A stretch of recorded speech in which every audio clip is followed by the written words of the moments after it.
All right. This is just random, unrelated news to Dianne Feinstein's death, but police have given an update after the arrest in 96 of the murder of Tupac Shakur.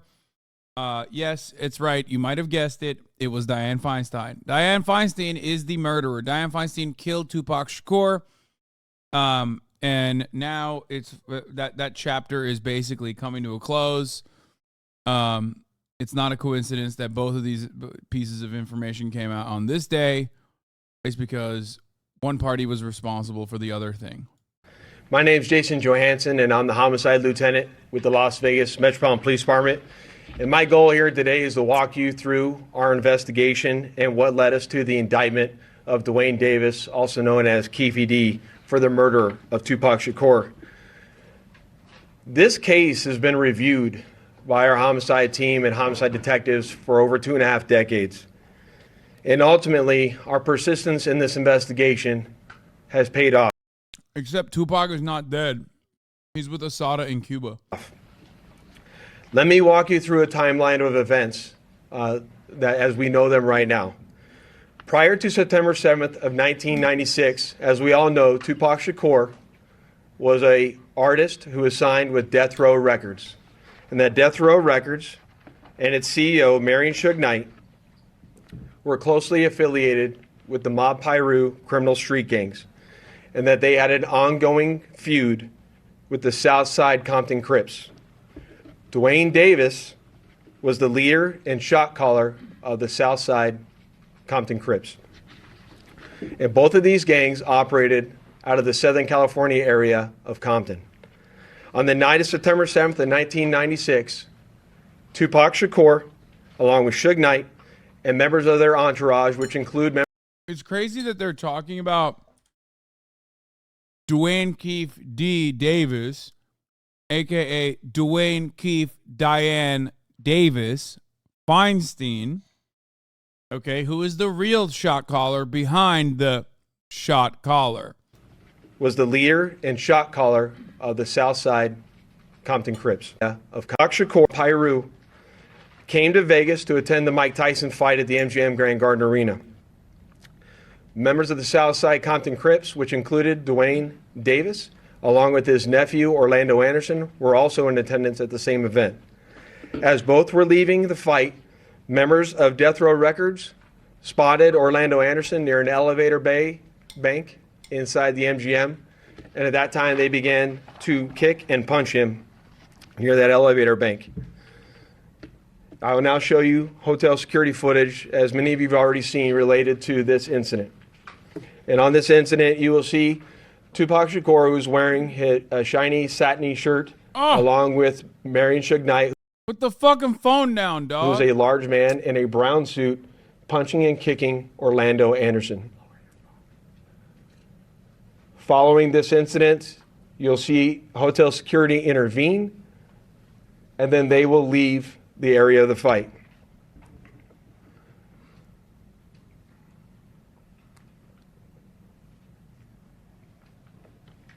Little did anyone know. As someone who lives in LA, you sure are talking reckless about affiliations. Everyone knows Dianne D.F. Feinstein is affiliated with the 8 Trade Crips. Know that it is this incident right here that would ultimately lead to the retaliatory shooting and death of Tupac Shakur. Following this incident, Tupac and Suge Knight both left the MGM to make their way. It's Dianne D.F. Feinstein and Nancy Sophie Pelosi way to a post-fight party, which was to occur at a local nightclub. At the same time, word had spread amongst members of the Southside Compton Crips of what had occurred inside the MGM.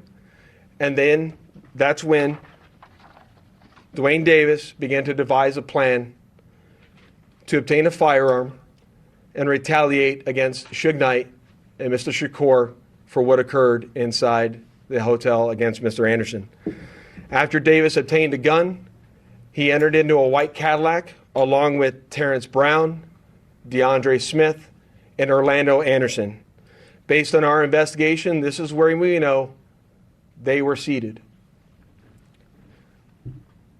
At some point in time, As they were in the white Cadillac, Mr. Davis took the gun that he had obtained and provided it to the passengers in the rear seat of the vehicle. As they were driving west on Flamingo Road near Koval, they located the black BMW, which was driven by Suge Knight, and in the passenger seat was Tupac Shakur. And as they turned around, they pulled up near the passenger side of that vehicle and immediately began shooting at Mr. Knight and Mr. Shakur. Following that shooting, the white Cadillac fled the area southbound on Koval. And after our officers arrived on scene, Tupac was later transported to the University Medical Center, where he was treated medically and died approximately 6 days later on September 13th. R.I.P. My homicide section handled this investigation from its onset and for a short amount of time. And within a short amount of time, what we knew was that we were working a gang investigation where our victims, our witnesses, and our suspects were all from Southern California and not local to Las Vegas. Within the first few months of the investigation, our detectives knew most of the information I just briefed you on. However, we never had the necessary evidence to bring this case forward and present it for criminal charges. Until one particular Dianne DeFi Feinstein's untimely death did we have the final piece of the puzzle. The actual shot caller, first-hand account, eyewitness testimony from Dianne DeFi Feinstein, who we believe said the Shahada right at the point of her untimely demise and is reported to be a Muslim woman, a revert in her final moments from her deathbed. She also told us how the situation unfolded and what kind of directives she gave as the shot caller. As time went on, this case had been reviewed multiple times by different investigators assigned to my section, but it wasn't until 2018 that this case was reinvigorated as additional information came to light related to this homicide. Specifically, Dwayne Davis's own admissions to his involvement in this. She was only 63 at the time. Oh my God, she's so fucking old, or was so fucking old. Also, additional information came to light related to this homicide. Specifically, Dwayne Davis's own admissions to his involvement in this homicide investigation that he provided to numerous different media outlets. Is it actually Vlad TV? Please stop. Like, you guys are fucking with me, right? No shot. He self-snitched on Vlad TV?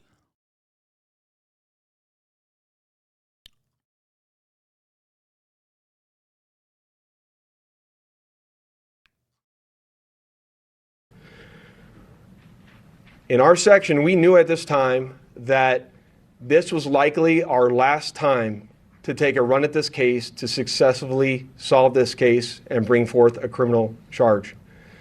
It was at that time that this case was assigned to Cliff Mogg, a detective within my homicide section. And over the last 5 years, my section worked closely, hand in hand with the Clark County District Attorney's Office and followed a systematic investigative plan over the last 5 years. We've conducted countless interviews and corroborated numerous facts that were not only... I don't understand why people do that. Be careful what you post here. Hasanabi turns them over for review. Chat logs being scanned by feds via Hasanabi. Wait, what?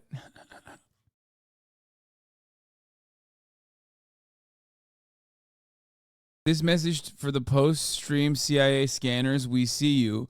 Chat logs scanned by the feds via Hasanabi. Be careful what you post in here. Hasanabi turns them over for a review. Okay. First of all, if there was any sort of federal agency scanning this chat, they would not need my permission. You're posting publicly. Okay? Like, The fuck are you saying, dog? You're literally posting in a public manner.